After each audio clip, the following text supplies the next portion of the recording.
السلام علیکم ورحمۃ اللہ وبرکاتہ۔ دنیا میں بڑے سے بڑا جنرل اپنی زندگی میں کوئی نہ کوئی جنگ ضرور ہارا ہے، لیکن تاریخ میں ایک ایسا جنرل بھی گزرا ہے جو اپنی پوری زندگی میں ایک جنگ بھی نہیں ہارا۔ خالد بن ولید دنیا کے واحد جنرل ہیں جو اپنی زندگی میں ایک بھی جنگ نہیں ہارے، اور یہ صرف مسلمان ہی نہیں بلکہ پوری دنیا مانتی۔ خالد بن ولید کی جنگوں میں ایسی کیا خاص بات تھی کہ آج 1400 سال بعد بھی دنیا انہیں یاد کرتی۔ جزیرہ علم کی ویڈیو میں خوش آمدید۔ آج ہم بات کریں گے حضرت خالد بن ولید رضی اللہ تعالیٰ عنہ کے بارے میں۔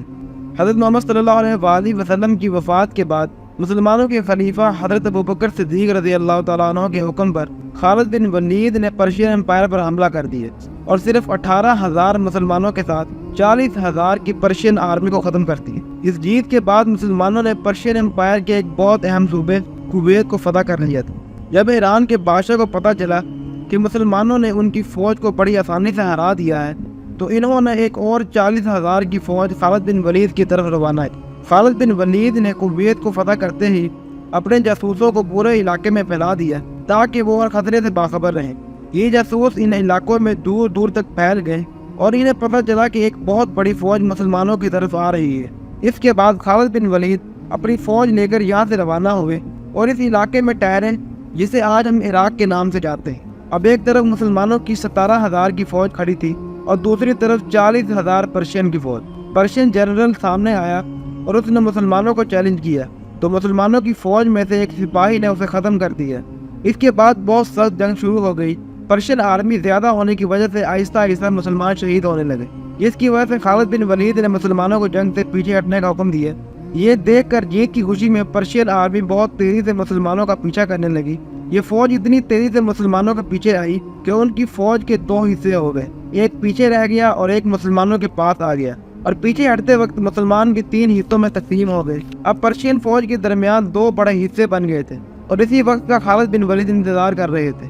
اچانک خالد بن ولید ان گیپ سے آگے بڑھے اور پرشین کو سینٹر سے گھیر لیا اور آہستہ آہستہ انہیں ختم کر دیے۔ پرشین آرمی کے پچھلے حصے نے جب یہ تب دیکھا تو وہ جنگ چھوڑ کر بھاگنے لگے، لیکن ان کے زیادہ دور جانے سے پہلے مسلمان ان تک پہنچ گئے اور انہیں بھی ختم کر دیے۔ اب مسلمانوں نے کویت اور عراق دونوں کو فتح کر لیا تھا، تو خالد بن ولید نے اسی علاقے کو اپنا نیا ہیڈ کوارٹر بنا لیا، کیونکہ اس علاقے میں پرشین اور عرب دونوں آباد تھے۔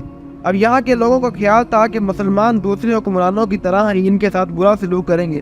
خالد بن ولید نے حضرت ابوبکر صدیق رضی اللہ تعالیٰ عنہ کے حکم کے مطابق ان کے ساتھ کوئی برا سلوک نہیں کیا اور بہت تیزی سے اس علاقے میں بہت ساری عدالتیں بنائیں، جس وجہ سے بہت دیر بعد اس علاقے میں انصاف قائم ہونے لگا۔ اس کے بعد خالد بن ولید ان کے بزنس کی طرف آئے اور بزنس ایسے ہی چلنے دیا جیسے اس سے پہلے تھا، لیکن سود کو ختم کر دیا۔ خالد بن ولید نے اس علاقے کے نان مسلم پر ٹیکس لگایا۔ یہ کوئی نیا ٹیکس نہیں تھا، اس سے پہلے پرشین امپائر بھی ان سے ٹیکس لیا کرتی تھی، لیکن خالد بن ولید نے جو ٹیکس لگایا تھا وہ بہت کم تھا۔ یہ سب دیکھ کر یہاں کے لوگوں نے سوچا کہ مسلمان تو پرشین امپائر سے بہت اچھے ہیں، اور بہت تیزی سے لوگ اسلام کی طرف آنے لگے اور خالد بن ولید کی فوج میں شامل ہونے لگے۔ اب پرشین کنگ کو جب ایک دفعہ پھر یہ خبر پہنچی کہ مسلمانوں نے اس کی ایک اور فوج کو بری طرح ہرا دیا ہے، تو اس نے اپنی امپائر کے نارتھ اور ایسٹ سے 2 بڑی فوجیں مسلمانوں کی طرف بھیجی۔ خالد بن ولید نے جن علاقوں کو فتح کیا ان کے بہت سارے لوگوں نے اسلام قبول کر لیا تھا اور مسلمانوں کے لیے کام اور جاسوسی کرنے لگے، جس کی وجہ سے مسلمانوں کی انٹیلیجنس ایجنسی بہت سٹرانگ ہو گئی۔ اب خالد بن ولید کو یہ خبر پہنچی کہ 2 بڑی فوجیں ان کی طرف آ رہی ہیں۔ اب مسلمانوں نے ان سے لڑنے کے لیے پلاننگ شروع کر دی۔ مسلمانوں کو یہ پتہ تھا کہ یہ فوجیں جس علاقے سے آ رہی ہیں وہ بہت سبز اور پہاڑی علاقہ ہے اور یہ لوگ ڈیزرٹ کے بالکل بھی آتی نہیں ہیں۔ خالد بن ولید نے اپنی فوج کو لے کر عراق کے ڈیزرٹ کو کراس کر کے ولاجہ کے مقام پر پہلی فوج کے پاس پہنچے۔ پرشین آرمی کا جنرل یہ دیکھ کر بہت حیران ہوا کہ جتنا اس سے بتایا گیا تھا اس سے تو مسلمانوں کی فوج بہت کم ہے، جس کی وجہ سے انہوں میں جیت کی امید بڑھ گئی۔ اب اس فوج میں سے سب سے طاقتور انسان سامنے آیا اور مسلمانوں کو چیلنج کیا، تو حضرت خالد بن ولید سامنے آئے اور اسے مار گرایا۔ اب دونوں فوجیں جنگ کے لیے تیار تھی، لیکن پرشین فوج اپنی جگہ پر ہی کھڑی رہی، کیونکہ یہ اس وجہ سے حملہ نہیں کر رہے تھے کہ ان کی دوسری فوج بھی ان کے ساتھ آ کر شامل ہو جائے، لیکن مسلمانوں کا پلان یہ تھا کہ ان کو یونائٹ ہونے سے پہلے ہی ختم کر دیا جائے۔ اب خالد بن ولید نے مسلمانوں کو حملے کا حکم دیا اور مسلمانوں اور پرشین کی سخت لڑائی شروع ہو گئی۔ اب جنگ کے دوران اچانک پرشین جنرل نے اپنے لائنز کو بدلا اور پیچھے کھڑے فریش سولجرز کو آگے لے آیا۔ اب ان سے لڑنے کی مسلمانوں میں طاقت نہیں تھی اور مسلمان شہید ہونے لگے۔ یہ دیکھ کر خالد بن ولید نے مسلمانوں کو پیچھے ہٹنے کا حکم دیا۔ مسلمان پیچھے ہٹنے لگے اور پہاڑوں تک پہنچ گئے۔ یہ دیکھ کر پرشین آرمی نے مسلمانوں پر تیزی سے حملہ کر دیا، لیکن انہوں نے یہ نہیں دیکھا کہ مسلمان کس طریقے سے پیچھے ہٹے ہیں۔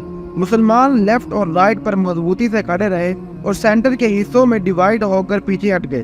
جیسے ہی یہ فوج مسلمانوں کے پاس آئی تو خالد بن ولید کے ایک اشارے سے اس فوج کے پیچھے سے 4000 گھوڑ سوار تیزی سے ان کے پیچھے آ کر کھڑے ہو گئے۔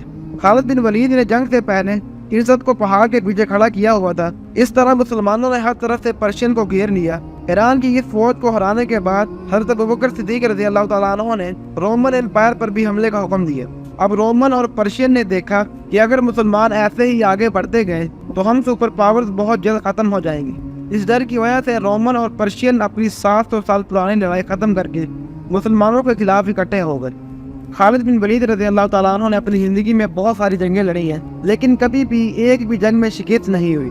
خالد بن ولید رضی اللہ تعالیٰ عنہ دین اسلام کے آنے کے بعد 19 سال تک کافر رہے اور 19 سال کے بعد انہوں نے اسلام قبول کیا، اور پھر اللہ تعالیٰ نے انہیں ایسی عزت بخشی کہ آج 1400 سال بعد بھی لوگ انہیں یاد کرتے ہیں۔